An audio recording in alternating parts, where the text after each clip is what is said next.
Hello, and welcome to the Recalculating Your Map to Joy podcast, the show about how career zigzags aren't detours or wrong turns, but actually create our path to joyful work and joyful lives.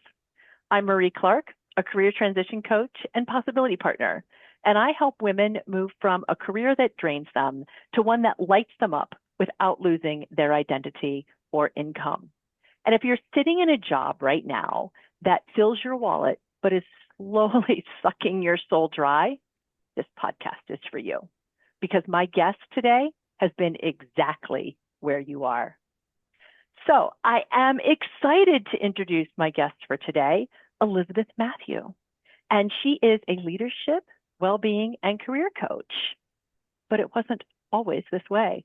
Elizabeth, welcome. Thanks, Marie. So super excited to be here. Yeah, and I happen to know a little bit of your backstory, and I'm really excited for this interview today. So, give us the 30 to 60-second version of your career zigzag. Where'd you start? What was the path, and where you ended up? Yeah. So I graduated college an accounting major and I started my career at PwC in accounting. And I spent about 4 to 5 years there, but then shifted into human-centered design consulting. So I switched over to the advisory practice, and that already was like a huge flip, going from in Excel all day to creating innovative workshops and working on human experiences. So I knew that I was moving in the right direction. But then about 5 years later, I had another pivot point, which I'm sure we'll get to in our conversation, that led me to career coaching and leadership and well-being coaching. All of this sort of fueled underneath by my passion for yoga and my belief in yoga as a transformational practice. So that was very helpful for me as I've moved through my career transitions and my zigzags. And now it's something that I combine with my coaching practice as well. Um, and as an entrepreneur. Yeah. So, I want to point out something that I'm not sure everybody quite caught there. You did talk about a little bit the fact that when we think of career transitions, we think of leaving a company or something you're doing and moving to something completely different. You did that with inside of a company. You Right. never have to actually leave. Yeah. Yeah. And that was my first transition again, being within the same company, but it gave me um the mindset and the ability to open my mind to the possibilities of just taking a leap that wasn't maybe always, what you thought life was going to be like. I didn't study accounting to think that I was going to end up being a life coach.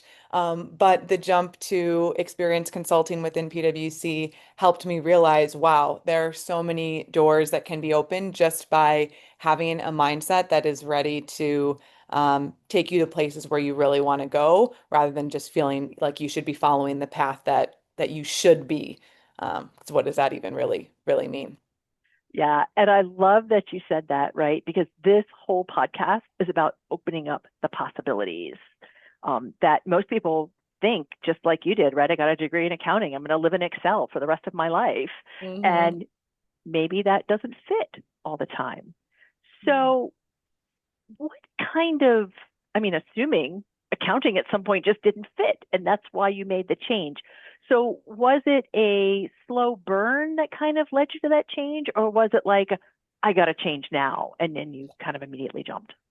Yeah, I would say more on the slow burn side of things. But when I hit my breaking point, so to speak, specifically with the transfer from accounting to consulting, it was loud and clear. And that I spent my first 5 years, just getting introduced to the corporate world, created a lot of great relationships, built a lot of good skills just being um, in the corporate business world.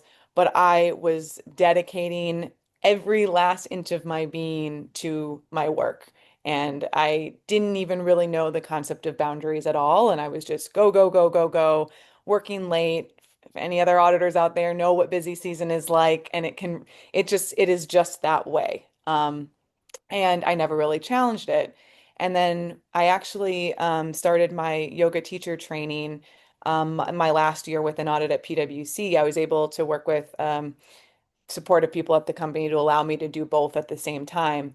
And once I started that yoga teacher training, it was one of those open possibility moments where I was like, wow, if I could just spend half of my work days as passionate, as energized, as fired up as what I am, how I feel when I'm in yoga, man, like things would be so different. So that was the spark within me, and again, attributable to my yoga passion. That was like, I have to make some sort of change here. But I didn't know exactly what that change was going to be. And I had many mentors and truly believed that I didn't want to be running away from something. I wanted to be running towards something. So that's where the sort of slow burn comes in. It was like I knew that I wasn't going to stay in audit forever, but I also knew that I needed to make some sort of change. So, over time, networked, met more people within the company, and was able to move over to the experience consulting again, which opened just so many doors. And like I said, 5 years into that, um, that was when there started to be a more like deep misalignment with what I was doing day to day and where I wanted to be and what I thought my vision and purpose and passion was. So when I started IPEC coaching school, that really helped me dig deep into what do I want out of life? What is my purpose? What is my passion?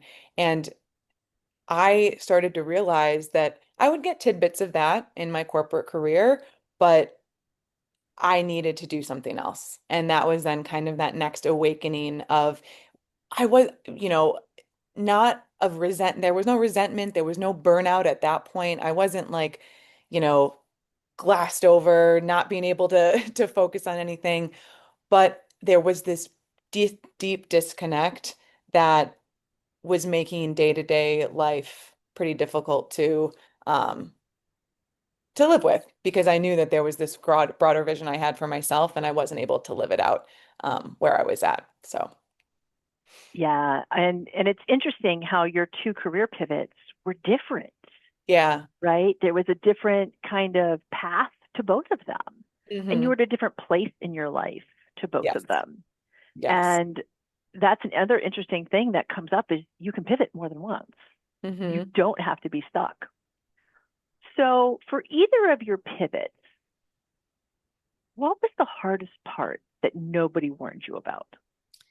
Yeah. So I like to think about the first pivot was like a warm up because it was definitely, a jump. And I was moving from a, you know, numbers, a way of being, things that I had developed for 5 years to, still skills, plenty of skills that you can carry over, but a totally new kind of way of working when it comes to audit versus consulting, just different client relationships, um, different skill sets you have to build up. But I still had the comfort and safety of a salary, a safe salary, the teaming environment, a big corporation, um, which gave me so much in, the first 5 years and then the next 10 years of my career. So that was like a warm-up transition. Then the leap away from corporate, away from that safety, away from the salary, away from the team, away from the office environment. Um, that was definitely a lot scarier and a lot bigger of a jump.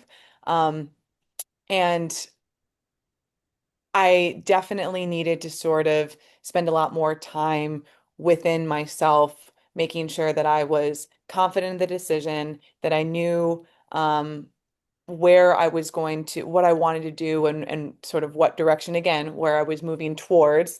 And that was building my own coaching and yoga practice and really leaning full force into that because it was truly what would light me up every day.